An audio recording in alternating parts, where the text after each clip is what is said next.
Hey guys, welcome back to another edition of the Detour Live, and it's going to be an absolute cracker because we're going to be naming our all-star teams for the 2022 season, selecting the best Australians that are in the World Tour for next year. I'm joined, as always, by four-time national road champion Johnny Trevorrow, and a big shout-out to everyone. Actually, you better give me a little bit more because we've got such illustrious company. That's just not good enough. Well, a guy that was could have been one of the best cyclists in the world, but he was a borderline alcoholic and he was a chain smoker. So what else do you want me to add? All right. Thanks again. Thanks again for getting behind the channel, youtube.com/the Detour podcast. Keep subscribing. All makes a difference. Now, you're very good at the introductions. We've got an all-star lineup to name our all-star teams. Who do you want to bring in first, mate? Well, I'll bring in Stuart O'Grady, who is Australia's greatest ever all-rounder, Olympic gold medalist on the track, plus 17 Tours de France or something like that. And, one of the – and Paris-Roubaix, I mean, you can't say much more than that. We've also got Scotty McGrory, Olympic gold medalist, one of our best ever six-day riders. And a regular on the Detour. Everyone knows Scooter. Yeah. And a winner of a stage in the Bay Crits. And Matty Wilson, who was also one of our great pros, Australian champions, Sun Tour winner, as is Stewie and myself. Sorry about that, Scotty. And it's going to be a long night, isn't it? And also a winner of a stage in the Bay Crits. So anyway, Two. Sorry. So great, fellas. I'm really excited about tonight. We've been chatting about it and texting about it the last couple of days, and it's going to be a lot of fun. Well, just on the texting, I mean, I was trying to think who you remind me of, John, and I've got it. It's Joe Biden. You're starting to get – you're forgetting names. When Joe couldn't remember Scott Morrison's name the other day, you're on the text going, Richie Port's retired. You caused big hoo-ha there. He's actually riding next year. Like, what's going on? I stuff up now again. You know that. All right. Well, we're coming into this show hot. Now, fellas, the format is pretty simple. There's so many good Aussies currently in the World Tour. So we thought, why not, if we had the opportunity to select from all of them, how would it look if we went into a season? So we might as well kick things off. If you were going to select a squad for the Aussie summer. Now, Matty Wilson, you've been part of a lot of campaigns where you're trying to win the Nationals, but then you got down under. Give the listeners a bit of background into the Aussie summer and give us a run-through of who you would pick for that Aussie summer campaign. Yeah, mate. First thing that comes to mind is that first year with Green Edge. I think we had 18 people on the start line for the National Championships. And with about 8 laps to go, we had one. We had Gero left out of 17 or 18 guys. So you come in red hot with a big field, and they could all come tumbling down. But over the several seasons that passed, we got better and better at it. And I think, key is guys that are motivated and guys that are out here and are training. They're the guys that are going to get the most results. And obviously Aussies are out here in the Southern Hemisphere where it's summer, and they're the guys that generally have the best form. So, all right, who are you going to have that you'd be gunning for? Who's the most deserving national champion that you put all your chips into as the leader for the Nationals in 2022? If you could pick from all of them. Given have I got a 28-man team in the race? Yeah, 28-man team. You can have them all. It's getting more and more complicated by the minute. With a 28-man team, I'm backing Caleb Ewan to win. Yeah, Caleb's in my team, and there's no one getting away without someone sitting on. All right. Well, I'll ask you, Scotty. Would you go all chips in on Caleb Ewan for the Nationals? Well, by Matt's, what he's saying there as well is, that you'd have 27 riders that are blocking every single move from every other rider. So I don't think you'd have that situation. I think Caleb, I think there were too many good climbers from Australia to allow that kind of situation to happen. We're not going to have so many riders from the one team, in the race. I would think. I'd go for Look, really, really tough one, Dan. It's a really tough one because you look at there's no absolute standout. So if you look at like someone like Richie Port, he's been there at the Nationals. He's amazing at TDU. He's awesome at the Oldbalunga Hill, but he just has been isolated when it came to national championships and didn't have a team around him to really help him, even though he's been our best climber. So even someone as good as he cannot get away with the win. So it still does come down to team tactics. And I think it's a challenge. I'm not sure if Caleb would get over the hill if the best climbers in Australia really wanted to put him to the task. So I'm not sure who you'd go for, mate. What about you, Stewie? Hang on, I'm just going to go back a step. I thought we were selecting a team that was going to be the 2022 World Tour de France team, and now all of a sudden we're talking about the Nationals. So we're just warming up. Yeah, okay. Sorry, I've done all my homework on the 2022 World Tour de France winning team, which I put together, which should obliterate everybody. But now you've thrown that in, that little leg spinner in. Yeah. It's a tough question. It is really tricky because, as we've seen over the years, there's so many different scenarios. Obviously, when Bike Exchange rock up with the numbers, I think Gero, talking about the example which Matty was just talking about, I think he went on just pure grit and determination and the fact that he just couldn't not lose that race. But, you see guys like Cam Meyer have pulled off, miraculous rides over the times. Alex Edmo, the list just goes on and on. But I'm just going to throw a wobbly out there and say on current form and actual stage race victories, young Storer. I think he's got the goods at the moment, and it's a Storer in a Grand Tour or a one-day race is very different from a tour. So yeah, I'll go with Storer. Why not? Now, just to clarify a little bit, because we've started quite quickly, but what we're talking about here is, unlimited budget. Here we are. We've got this new Australian team. We're starting next year, and we're buying out every other contract. So we've got every rider. So we're talking about the season, how we do the season, and what we do. So I probably would go with Bling because that's a surprise. No, but he's got the right characteristics. I think there would be too much of a chance if you were going with the whole thing with Caleb and you get down to a sprint. Too many things can go wrong. I mean, he's the best sprinter in the world, no doubt. And I'll pick him in most of the races. But I just think for the Nationals, he probably should have won it a couple of years ago. And he stuffed the sprint up and Heinrich Hausler rolled him. So there's too many challenges. So if you've got a team of this quality, no, you can't mess around with that. So I just think Bling is the man who can get up the road. He's strong enough to get over the climbs and he'll out-sprint whoever's left. But if the beauty of having a guy like Caleb is that anybody who's up the road is sitting on because you've got Caleb behind. So you've got it covered. And there's with a 27-man team in the race, I'm sure I've got plenty of other winners there that could pull it off. Yep. True. Fun and games. There we go. My question to you, Johnny, is: does Bling have another name, like a real name? Does he? Is that his name now? He's just Bling, is it? It wouldn't be Michael Matthews, would it? Yeah, could be Michael Matthews. It could be two or three people that don't know who Bling is. That's all. When you mention his nickname, okay. That's right. I think if it's all one-on-one, I think if we're not talking about, say, Matt, the scenario there where Matt's got 28 riders in the team, then yeah, he's winning. It's whoever it is, it's going to come from Matt's team. But if everyone's racing as an individual, if it's like an old-fashioned club championships and everyone's lining up as an individual, I think Michael Matthews has probably got your best chance. He's the one that'll get over the hill and still have a sprint at the end. Michael Matthews has commented, "Thanks, Iffy." There you go.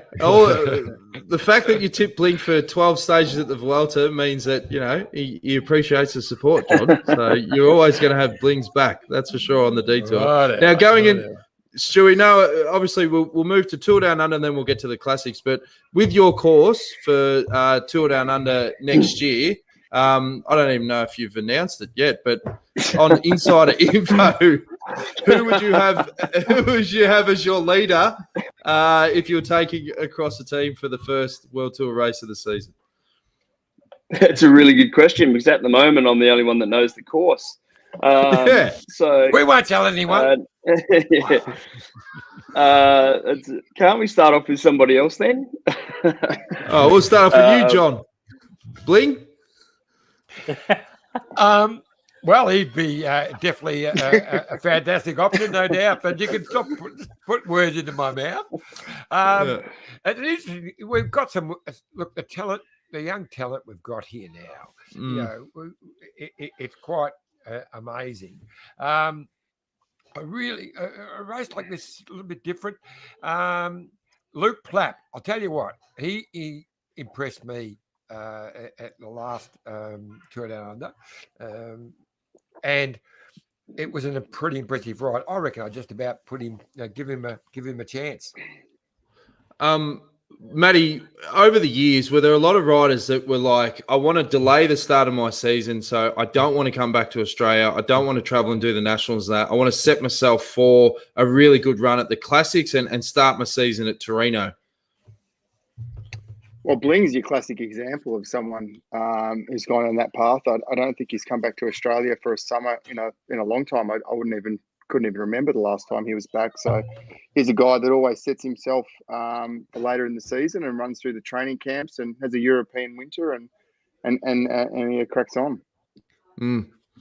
What was your take on that sort of structure, Stewie? You're always obviously someone that, you know, did the Aussie summer and that. Did that affect how you prepare for races later on in the season? Oh, yeah, I guess my goal, Dan, was always to just set myself up with a good base. So that meant coming home to Australia at the end of the season, you know, having a bit of time off and then really just ripping in and just putting in as many Ks and, you know, not too much intensity, but just to try and be on a decent level for the Nationals and Tour Down Under. And then, you know, my goal was always the Classics. So, you know, getting that 2-3 months of training in Adelaide in summer was the foundation for the rest of my year. So it was really critical for me to get back here and, you know, just do as many Ks as hard as I could every day of the week. And then, you know, that kind of set up your whole season. So for me, it was about getting to Europe with good, you know, in a good confident level. Hopefully you've pulled off a result somewhere along the summer of cycling in Australia. And, you know, crack on for Milan San Remo and then you know, Tour of Flanders and Roubaix. That was always the start of my season for many years, which you know, I've found a good routine for and you know, it worked out eventually. Well, I'm a little bit disappointed in the way you've started this conversation about the Australian summer. I mean, the Bay Crits are the start of the summer of cycling, mate. And, yeah. Sorry, mate.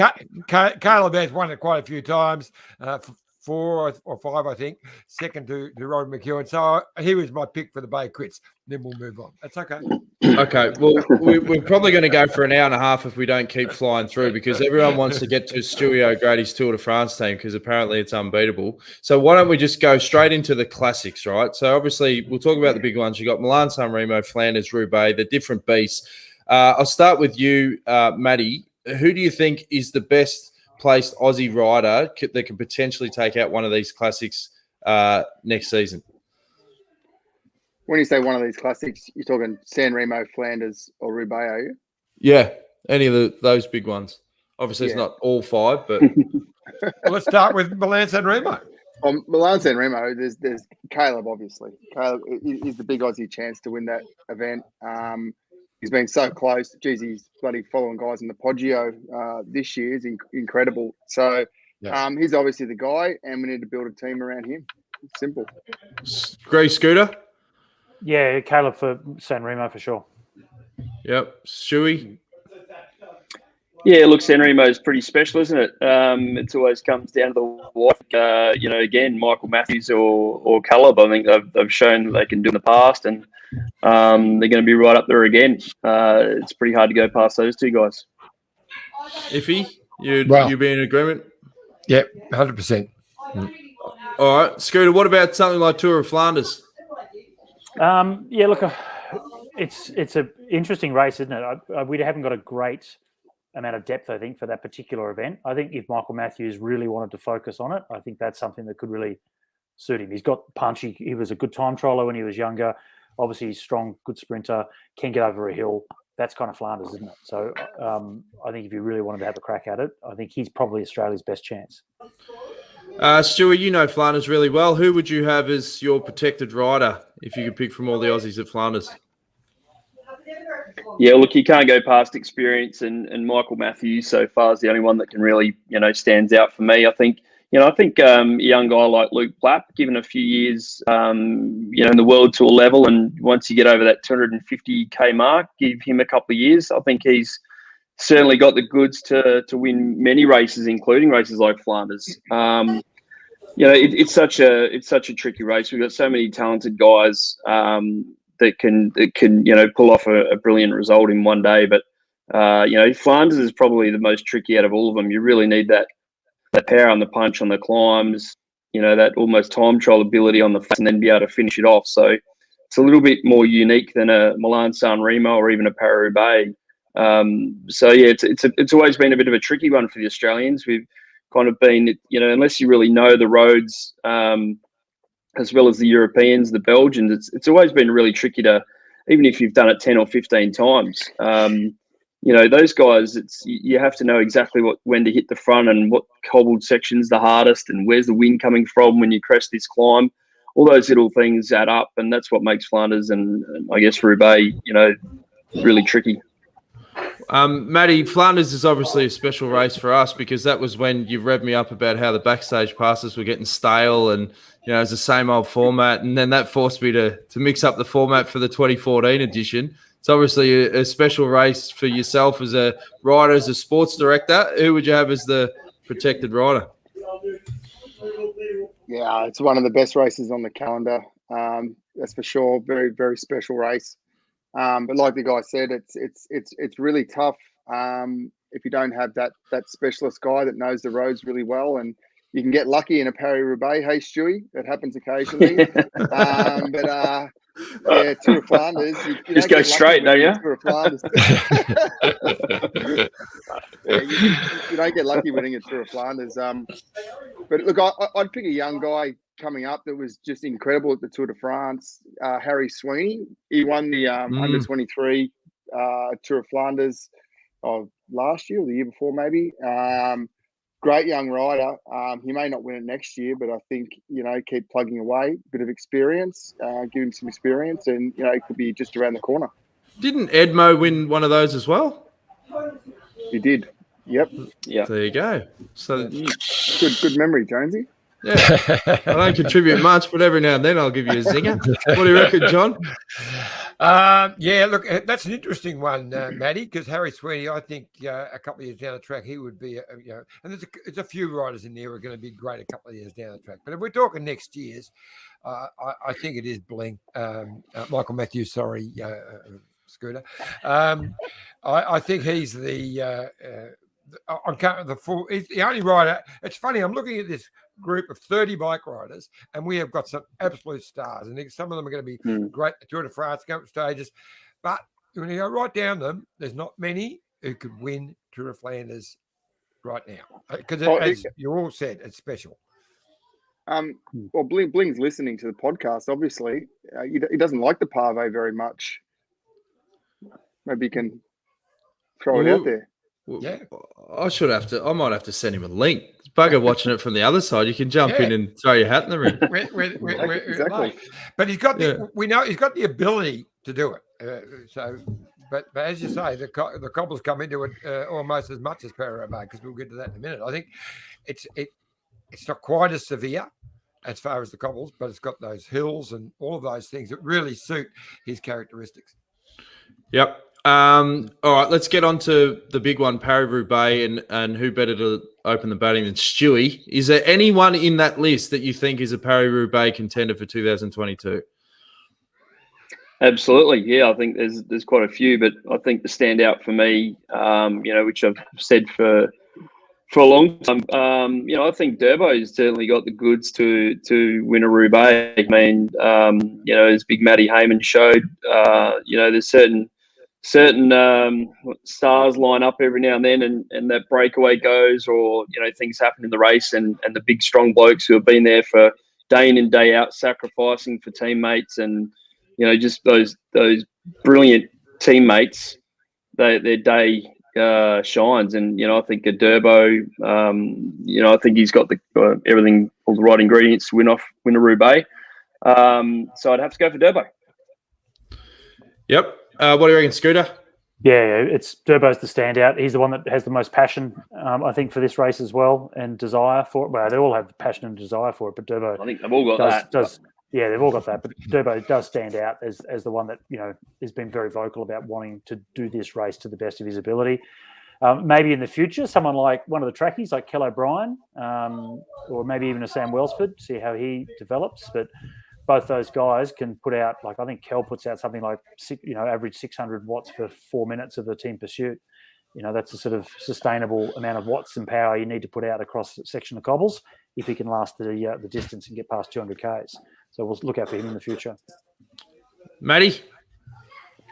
Yeah, Durbo, 100% Durbo. One of his biggest fans. Is just an awesome bike rider all round, and he's just developed a massive passion for the classics, and he's proved himself consistent. Not quite cracking into that top 5 area, but he's just always around the mark, and a bit of luck, and yeah, it could happen. Stuart, is it a race that you have to? It seems to favour guys that are sort of further on in their career, not so much the younger riders that are smashing up the Grand Tours. Well, I guess not. What happens there, Dan, is that, besides a Tom Boonen or someone that rocks up and finishes 4th or whatever he did in his first race, normally there is still a little bit of a hierarchy in the big one-day races. It's not the kind of race where you rock up and everyone gets a chance to have a go. It's certainly not like a cut and paste type event. So normally the young guys are there to get some experience. If you haven't ridden a Paris-Roubaix before, it is a bit of an eye opener, that's for sure. So you normally do need to go for those guys that have a few under their belt, just purely from the experience side of things. And it certainly took me a bunch of goes to kind of work out what to do and what not to do. And, once if you lose a few wheels over a cobbled section, as Matty can tell you, you don't try and close the brake. You let the other guys try and close the brake, because every little watt that you use during a Roubaix or a Flanders or any of the big one-day races, really, you just can't get it back. So you learn how to really look after yourself. You only work that out by a bit of experience, I guess. And Iffy Durbo for the Paris-Roubaix? I have to agree with all. Durbo for sure. I mean, he's done some wonderful Paris-Roubaix and been unlucky. A puncture right at the wrong time, that sort of thing, would stop him being top 10 for sure, or top 5. But no, Durbo. All right. Well, what we're going to do, boys, have a quick drinks break, and then when we come back, it's going to be huge. We're going to go through the Grand Tours and name the all-star teams. Stay tuned. Look at this bike. You think it's just a bike, right? But it's not. It's a bike. 374 people are looking at. This guy, this girl, them, all looking at it. People from here, there, and wherever this is. People that are looking for a bike. Or just a piece of it. Amateurs, semi-amateurs, and pro-amateurs. This guy wants this bike, but with this crank and these bars. This could be the perfect match, but not this one. This girl has a bike to sell, and thousands of people might purchase it. Eyes on Bikes help grow small businesses. His, hers, yours, and the latest data and insights help those businesses keep moving. We are the world's #1 bike marketplace, with over 500,000 products and 900 brands, where buyers and sellers are brought together in a place where a bike is never just a bike. Bike Exchange, where the world buys, sells, learns, and rides. Life is like a two-way street. It's about consideration and mutual respect. Roads are much the same. However you get around, walk, ride or drive, if we share our roads, we can all be safer. The Amy Gillett Foundation is Australia's peak cycling safety charity. Our mission is for safe cycling in Australia. Our vision is for 0 cyclist deaths. Over the last year, we've seen an enormous increase in people taking up cycling, whether it be for recreation, with the family, commuting, or even to start your own cycling career. We need to do more to make it safer for every cyclist. 20 cyclists every day are hospitalised and 1 cyclist is killed every 10 days on Australian roads. So, the next time you jump on your bike or hop in your car, remember to practice the 4 C's. Be courteous, calm, considerate and conscientious. Every cyclist death is preventable and we all deserve to get home safely. Please donate to help the Amy Gillett Foundation make the roads safer for you and for me. Thanks again to Bike Exchange, and obviously some great messages there from the Amy Gillett Foundation. Now, like most things with the Detour, we have really good ideas, but when it comes down to the nitty-gritties of planning out how we're going to execute, we struggle, John, and trying to communicate actually what we're doing here.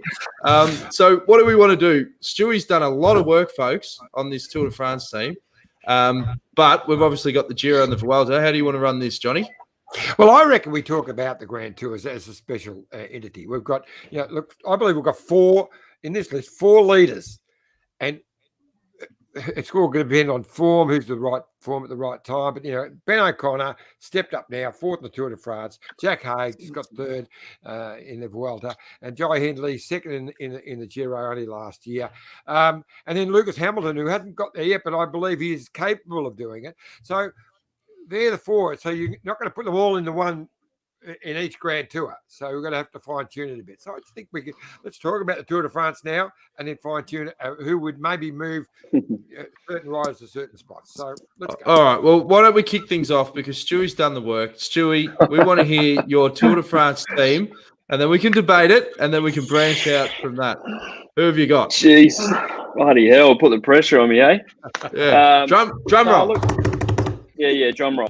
No, look, I have put a bit of thought to it, and look, there's some incredible names there. And the tricky part of this question and this actual podcast now is that there's a lot of blokes on that list who, we're talking about a current, next year's race. There's a lot of guys on that list who have done incredible results. Simon Clark, Heinrich Hausler, guys that have been around a long time and played a role which has been critical in team success. But what you guys are asking now is that we really wipe all that slate clean and just concentrate on who we think can actually deliver something for next year, which makes it really tricky because I don't know a lot of the guys like I know the older blokes, and there's so much young talent coming through. It's honestly off the charts. So it's going to be great viewing for Australian cycling into the future.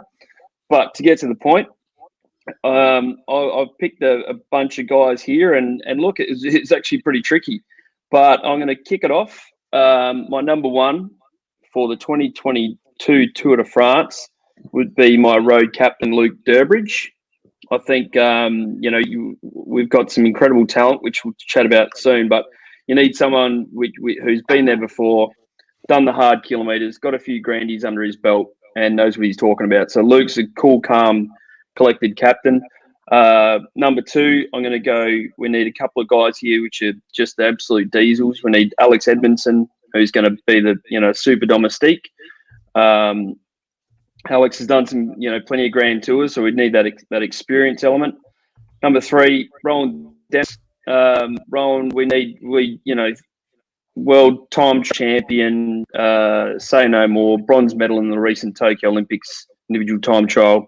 Rowan's in some red hot cracking form, and again, we just need a few big engines on the front leading these boys, and there's no 3 bigger than those guys at the moment. Now things get a little bit interesting. There's no way in the world I could leave out Caleb Ewan. So Caleb's there for the sprints. He doesn't need a big lead out train. So I'll let him go about his thing and snap up 3 or 4 stage wins along the way.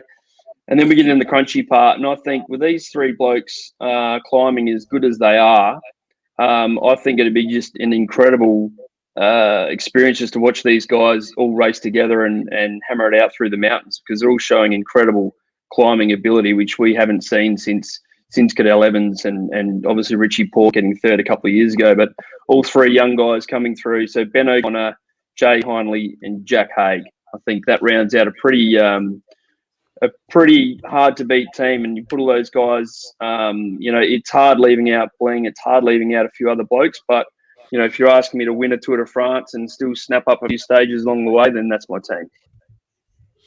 Sensational, mate. Scooter, what do you think? Was that 7 or 8? That was 7. That was 8. I've got. Have you? Can you go through it again? Oh, geez, you're gonna bloody call me, eh? We haven't got time. Move on. No, you might be right. So I've got Richie in there as well. I've got Richie in there for a cool old head. I wasn't good at school math.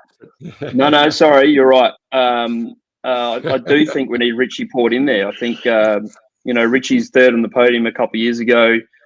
Sorry, Richie, for leaving you off. I've got you numbered in different lineup here, but I think Richie would bring a really important element to the team. You need somebody in there that's been on the podium, that's been around a long time in the mountains. I mean, to win the Tour de France, it happens in the mountains. You don't win the Tour de France on the flat, although that's when you need your big guys like Durbo and that to protect the guys. So I think that's a pretty stellar lineup. So you got Rowan Dennis, Caleb Ewan, Luke Durbridge, Ben O'Connor, Jay Hindley, Jack Haig, Richie Port, Alex Edmo.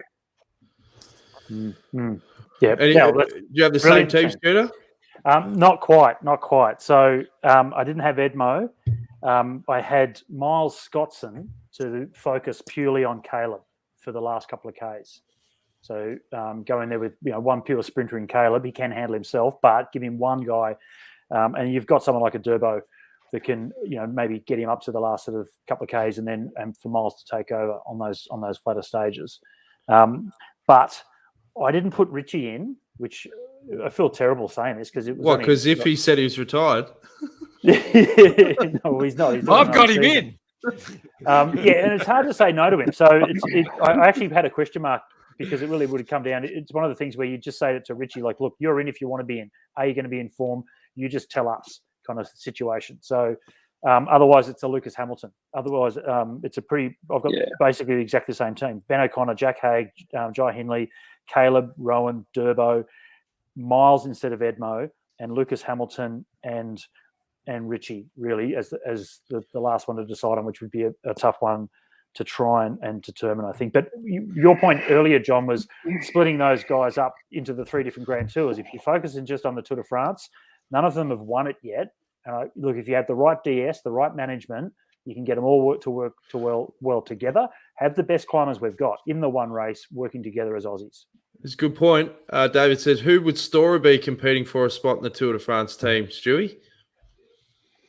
It's really tricky. I mean, you're asking again. There's 20 guys in that list which you could put in there, but you guys are asking a really specific question to win the Tour de France, not win stages in the mountains. So obviously, as Storer, Simon Clark, there's a bunch of guys that can get away in breaks and win stages, but that's not what this conversation's about. It's actually winning the yellow jersey into Paris. So it's a very different equation, a very different setup. Seriously, there's so many guys we haven't even mentioned. We're so fortunate that Australian cycling is so rich at the moment that we're even having these conversations. And I feel sorry leaving a few blokes off there which merit to be on there. But you guys wanted to cause a bit of a chat, I guess. So there's not enough. It was easier if there were 9 guys on the team, that's for sure, like it was when I raced. But at this stage, we could probably have 11 or 12. Now, I obviously pumped you up, Stewie, about the amount of work you've done into this team. I'll tell you another bloke who's put a lot of hours in today, and that's Matty Wilson. Now, Matty, I'm very interested. Is Stewie's and Scotty's team similar to yours, or have you thrown an absolute curveball? Well, I think I must have got a different brief to the other guys because I put together a dream team of 27 riders and then tried to build out a season around those 27 riders. So I spent a lot of time for nothing, I think.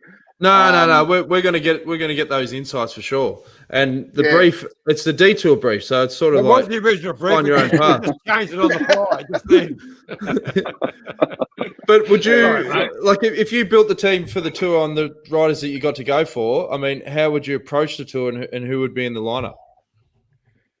Well, look, you can't stick every hitter you've got in the one race because it's just not going to work. People are going to be fighting for their own goals and their own ambitions, and you've got guys that you're paying, millions of euros to that expect leadership at races, and they've not got it because they're sharing it with every other guy that's on a fortune. So that might work at Ineos because everyone's on millions, but I think on normal teams you've got to sort of divide that season up and have leaders at different events. So that's kind of the way that I went about structuring it. And look, in terms of the tour, I don't think we've got anyone that can win the tour next year. That's for sure. So my target would be stages, and we've got a guy that can win a lot of stages in Caleb. So he would have my leadership and try and build a team around him. And if there was a guy like Ben O'Connor, obviously he's just had an incredible Tour de France this year and deserves to have another crack. And if he wants to have a crack and get in there, I think we would get behind him. But there'd be very limited support on that front for next year. Well, Jason Cruz from the Maldives, he says Jay Vine, Michael Storer. Where would you have those guys slipped in if they're not going to be part of your Tour de France squad, Matty? Have you got them at the Giro and the Vuelta bookends? I've got Storer at the Tour. I think I'd put him in there because I think, especially when you got Caleb involved, you're gonna have to ride a lot of kilometers on the front, and he's shown that he's got that sort of ability. Not that I'm trying to pigeonhole him as a domestic that rides in the front, but I think he'd be a great guy to fill that role and have opportunities throughout the rest of the year. And who was the other guy? Jay Vine. And Jay Vine. Yeah, look, Jay Vine, I'd put him in potentially the Giro in a support role and have Jai Hindley as a leader, and then give him some more leadership potentially in the Vuelta as a opportunist there. Yeah. So now the big one, Johnny Trevorrow. What do you reckon, Skip? Well, I'm leaning a little bit towards Matty Wilson in that I don't believe that whatever team we have, that we can win the Tour de France next year. We want to go. We've got riders who have definitely got a chance to get on the podium, but we're not going to beat Pogacar and Roglic. We're just not going to beat them. These guys are really up and coming, and they're fantastic. So we want to build a team to do good GC, no doubt. But if we want to get publicity, we're going to have a massive sponsor to do this. Then we need Caleb, and I think I wouldn't be bringing Caleb in with just one leader. I'll bring a couple of people. So I would probably put Harry Sweeney in because he's doing a great job with him now. And one other specifically. I would probably, if I was talking about the Tour de France, I'd probably put Ben O'Connor as the leader for that because he just did a bloody brilliant Tour de France. He probably deserves to be. And I would have Jai Hindley as my leader for the Giro and Jack for the Vuelta. And of course, Jack could ride Vuelta and Giro because that works well to ride those two. I think it's a bit hard for these young guys to ride Tour de France and then the Vuelta straight after. But I would have I would also definitely have Michael Storer in my Tour de France team because of what guys get up the road. He's also a potential guy to get up the road and win a really tough stage. So it's an interesting one. Hard to leave Richie out, as we were just saying, because he's still got plenty in the tank if he wants to do another year hard. I had him retired. Sorry, Richie. Yeah, so it's a really interesting conundrum. I mean, we go. I'm looking at this list here, and guys we haven't even mentioned yet. And there's young superstars who should be riding Grand Tours, and they would get in, I guess. Luke Plapp. I mean, Luke Plapp is going to be great. He'd be riding one of those Grand Tours. Probably wouldn't put him into the Tour de France first year, but he'd be in one of those Grand Tours for sure. And there's a whole stack of them in there. Scooter, Gary Tilley wants to ask about a DS. Like, if you could pick a couple of Aussie DSs for the Tour de France, who would you have? He's putting Alan Piper up. Yeah, well, I think that's a given, isn't it? You'd want to have Al involved. I'd have, if he was putting his hand up, I'd have Stewie. I think Stewie would be a cracking That's Stuart O'Grady, for those that don't know what I'm talking about. I didn't know it was on DS now. Yeah. If you wanted to, definitely put you up. The classics, you've got to have Matty Heyman, and he could do all the classics, not just cobble classics. Just put Matty in for all of them, and probably Steve-O. I think what about Matty Wilson? He won a Roubaix at DS. He's not bad. Absolutely. I think he's pretty happy hanging out in Noosa, isn't he? You want to go back over? What are you doing next year, Matt? Oh, if we've got the Aussie Dream Team, I'll suit up. No worries. You're on board. Yeah. Tell me where I need to be. General manager. Matty can be general manager. You look skinny enough where you could still be racing, Matty, I think. Yeah. So, No. Well, to Matt and to Stuart, what was the biggest challenge? Like, you're talking about an Aussie Dream Team. We kind of had that the first couple of years of Green Edge. What was the big challenge around having all Aussies or mainly Aussies in the team? That's a good question. Should we start? It's a really good question, because you had a bunch of guys which had I guess made their own careers in different teams and on different paths, and we'd all the majority of us probably hadn't raced together at too often. So other than a World Championship or a Commonwealth Games or Olympics, so to kind of be to have the incredible opportunity to, I never thought there'd be an Australian team created while I was still pro. So I was really fortunate to get in there, and again, all thanks to Jerry Ryan for making that possible. But there'd been a lot of smoke over the years, and smoke and mirrors and hopes, and for it to actually come together and for us all to be at the first training camp, it was a massive moment. I think we're all so proud to be in the same room, and whether it was myself and Cookie and Robbie and Maddie and all the guys, you kind of had to pinch yourself to sit around and think, wow, it's finally an Aussie team. How fantastic is this for not only our country, but for all of us who'd been racing, myself helping the Schlecks out in the Luxembourg team, or, other guys in other teams. So it was nice that we finally kind of found our place for cycling history. And it was tricky, but I guess the hardest part was getting us all to work together for those first few races. It was quite difficult because obviously there was a few egos in the team.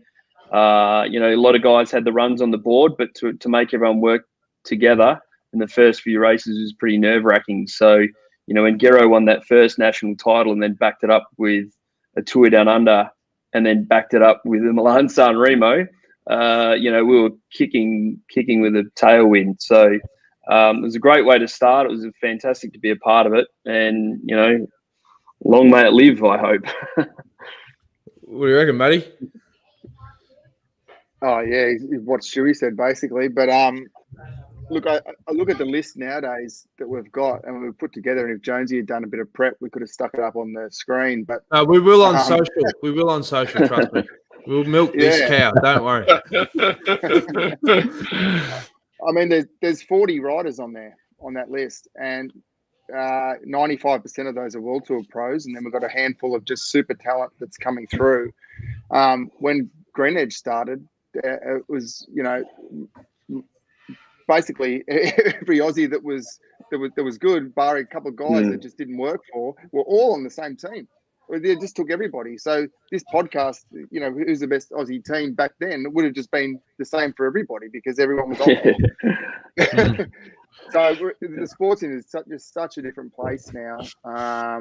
It's fantastic that it's that way. But yeah, look, the biggest challenge we had was the majority of the guys that were on there was only a dozen World Tour pros back when we sort of started, and we're racing together, and even less when it was Stewie. So everyone was just that excited to be on the team together. I don't think we'd thought much further than that, how it would work and how we'd run it. We just desperately wanted to be, in that position, and we eventually got there, and we figured it out along the way. If you do think that's something the Bike Exchange need to get back to almost the roots, which is there's so much young Aussie talent coming through. They're still an Australian registered team. surely there's parts of them that are like kicking themselves that they definitely did go down an international path. But, a lot of people in the comments are saying, why isn't this guy riding with Bike Exchange? Or do you think they need to go back to the original routes when they sort of started? Oh, look, I think that's exactly what they're looking at doing. It's pretty hard at the moment. There's a lot of young Aussies getting offered a lot of money, so budgets are a big thing. But I know that they are looking at getting some of that really good young talent Aussies around. But just going back a couple of things. On the DS, remembering there's 3 Grand Tours as the classics. The DSs that I would put in the mix. Matty White. I mean, he's been a great DS, so he's not suddenly out of the picture. Alan Piper, as you mentioned, Tour de France. Well, he's won the damn thing and very involved in it this year as well. Luke Roberts has proved to be a fantastic DS. Neil Stevens, he'd be my pick for Vuelta for sure. Matty Hayman for the classic, and Matty Wilson. I'd put you in. I didn't put you in, Stewie, because I didn't know that you're up for the job, but anyway. I'm not a DS. I'm currently unavailable. but if this team was together, it'd certainly make it a pretty tricky, pretty hard to say no to. But no, I agree with you. I've got Whitey. Matty White's done a fantastic job. In leading this incredible team from day one. So Whitey and I have been through many ups and downs along the way, and he's been a fantastic boss. He really knows how to, I guess, just keep it level between the riders and his job, and he's proved year on year out his value to the team. But certainly, I'd throw in Alan Piper. Alan's experience and his calmness, the way he goes about things and deals with his own team, delivering or helping, being a major piece of the puzzle to get Pogačar the victory in his first Tour de France. But again, Luke Roberts I'd have in there as well. Luke's attitude from the day that I've known him, he's just been such a cool customer. He's been world champion. He's been a part of, we're teammates for many years, and certainly was a big part of the rock that I've lucky enough to have sitting on my mantelpiece. So I think Luke's really taken that experience over his incredible personal career. And being able to manage that into just keeping it really balanced between the athlete, management, the pressures from above. You've got sponsors going, bang, why aren't we winning? We need to win. It's being able to balance that kind of stress level that you feed down to the team, to the mechanics, to the masseurs. And Luke is one of the coolest customers I've ever worked with. So I think we're just so lucky to have so many talented director sportifs, Steve-O and his knowledge and through his career as well. I think, if this dream team could ever come to fruition with a bunch of Australians, it would be paradise, wouldn't it? Scoot up. Yeah. And we've got a few guys that sort of haven't got the big names behind them as well in terms of DSs. Now, Alan Davis has been doing a little bit of DS work with some of the women's teams, and now I think a little bit with Israel perhaps. And also then you've got Gene Bates, Dave McPartlin, and now an emerging DS with the Israel team is Zach Dempster. So some other Aussies that might not have the big, apart from Alan Davis, might not have the big credentials in terms of racing pedigree and wins, but may still be able to be great leaders of young men. Now, Iffy, to wrap the show, I wanted to do like the Brownlow medals on Monday, and everyone loves the Brownlow. I wanted to do like a 3-2-1 vote system for, obviously we've got the Oppie Award for the year, but if you were to vote on the Aussie this year, who would you give your votes to, Johnny? Start with a 1 vote, 2 votes, 3 votes, and drop your microphone. You guys really do make this up as we go, don't you? Yeah.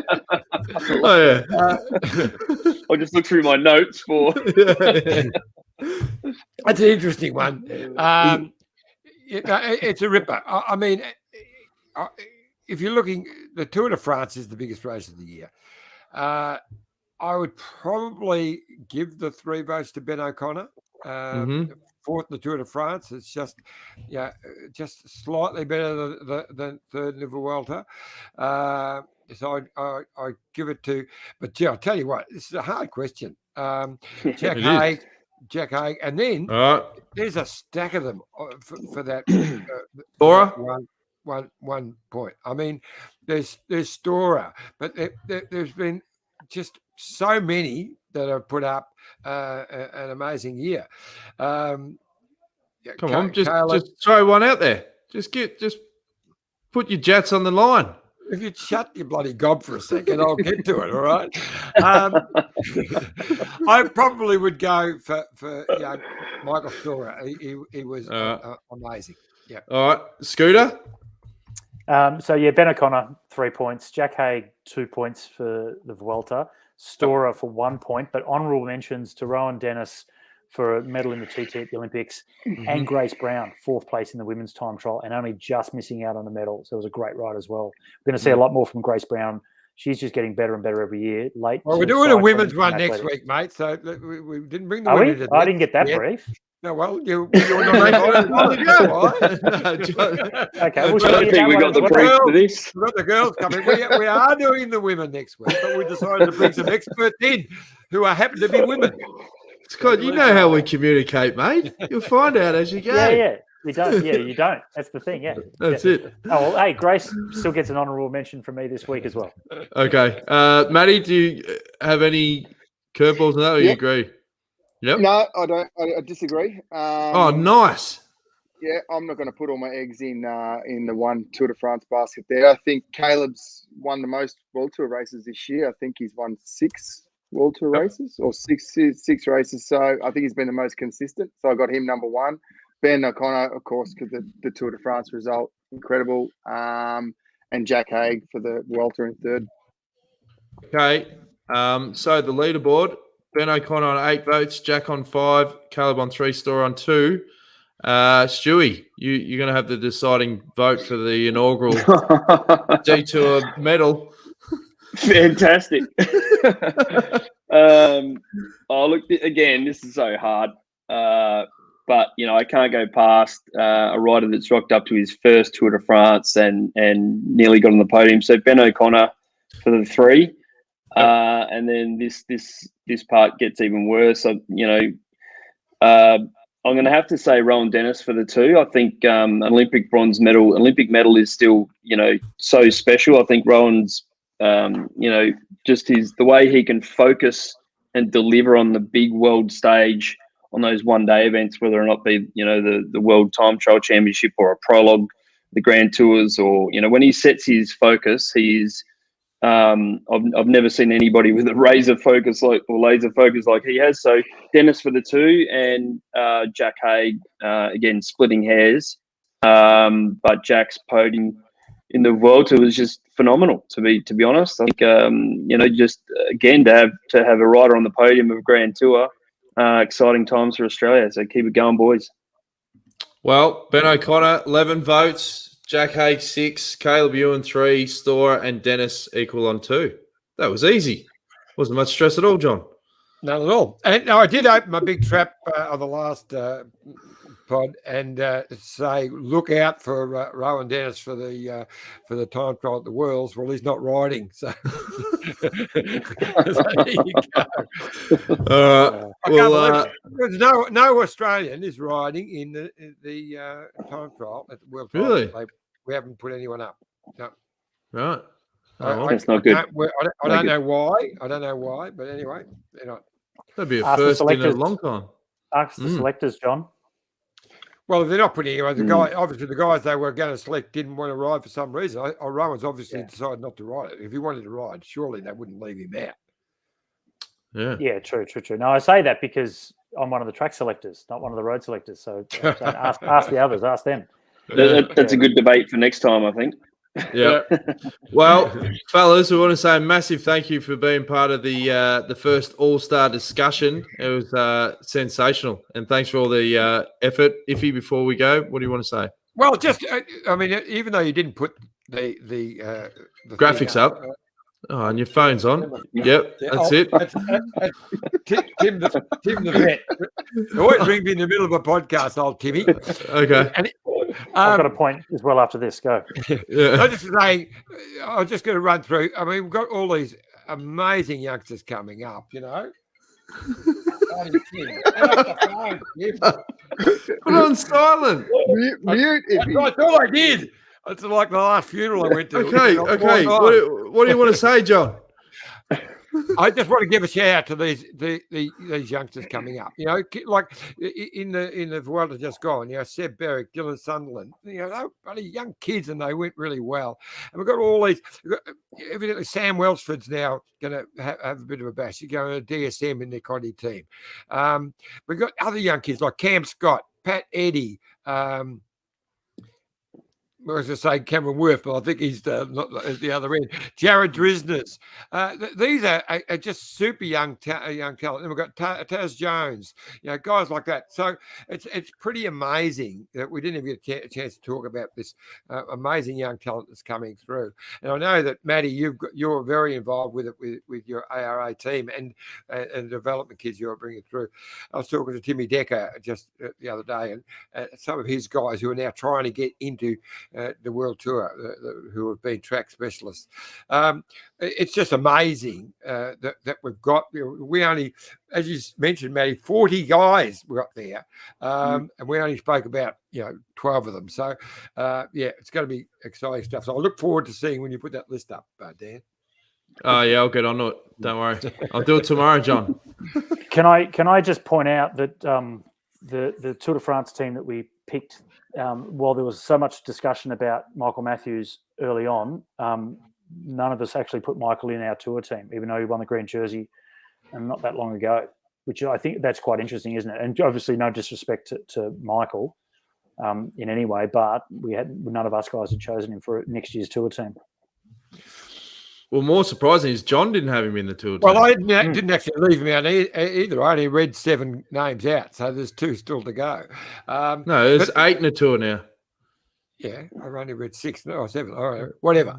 But you're dead right, Scooter. It's interesting. If you've got Caleb Ewan in, then you don't have.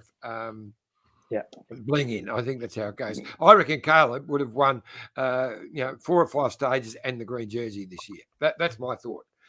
He was in amazing form, but they don't call me Iffy for nothing. So there you go. Yep. All right, fellas. Hey, we really appreciate you being on the show. That was a lot of fun. We've had some comments. People like Samantha says, super fun, lads. Cheers. Go Bling for the Worlds. That's obviously next weekend, so we'll do a bit of a preview for that as well, Iffy. But before we let you go, keep supporting the show, youtube.com/Detour podcast. Thanks, Matty, Scooter, Stewie. Thanks, Iffy. And we'll be back again next week. Stay tuned for another episode of The Detour. Cheers.